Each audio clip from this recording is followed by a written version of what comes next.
zibadde zikunukkiriza okwera essaawa 11 ez'akawungeezi omuliro gutandise wansi ku kizimbe ki NSSF ne gukwata emmotoka 3 okukakkana nga zonna ziweddewo.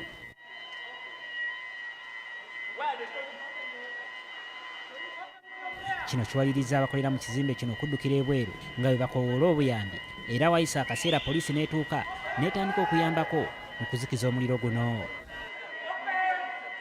Okusinziira ku beerabiddeko n'agaabo gwatandise nga zikunukkiriza okwera essaawa 11 kyokka poliisi kigitwalidde akabanga akawerako okulaba ng'etuuka mu kifo kino. Emmotoka za poliisi zizze baleese emmotoka emu mulimu katundu k'amazzi yaweddemu dda amazzi eri awo bagisimbye awo n'okuvaawo tevuddewo n'endala tezirina we ziyita naye tebakikozeseza ate n'obwangu bw'abaana aba fire brigade baluddewo nnyo kitegeera yensonga lwaki omuliro guno guluddewo 10 kitundu naye babadde bakatuwa 11 kitundu kyokka omuliro nga gwatandise dda nga buli wamu gubunyeewo.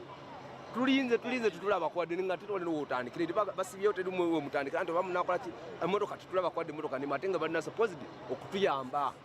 Gwe kukyandikidde emmotoka esooka yesoose okujja naye ebipiira bye bireese obuzibu bwengendedde wansi mu basement kati nenda omukka mungi n'enfulumayo. We know that at least within the next few minutes we should be able to ascertain the actual cause of the fire. Omuduumizi wa poliisi ey'omuliro Joseph Mugisa agamba nti yadde batuuse kikeerezi mu kifo kino naye basobodde okuzikiza omuliro guno era embeera nedda mu nteeko. Bwe batuuse bagusanze nga guli mu mmotoka 2 eri wansi bwe bapaakinga emmotoka ne basobola okulwana mu mangu ennyo okuguzikiza. Bwe twogerera ekizimbe tukisobodde okukitaasa tewakyaliwo threat yonna. Akakasizza nti emmotoka 3 zoonoonese muliro guno naye bakyagenda mu maaso n'okunoonyereza kiki ekiviiriddeko omuliro guno.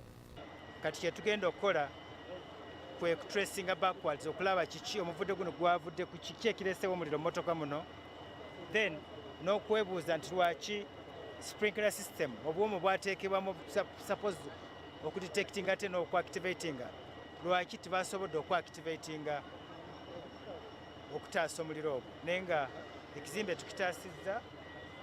Ekizimbe ki NSSF nga kisangibwa wakati mu kibuga kiriko emyaliro 14 era nga kwe kulina ofiisi z'ekitongole kino ki NSSF ekitereka ensimbi z'abakozi. Newankubadde nga poliisi egezezzaako ogenda mu maaso n'okulwanagana n'omuliro guno naye bagamba nti etuuse kikeerezi era kyekyo lwaki guluddewo okuzikira naye kyaddaaki emaze neeguzikiza naye ng'emmotoka 3 zonna zirugenze. Nze Chris Semalimu Semakola, BBS Refine ageesigika.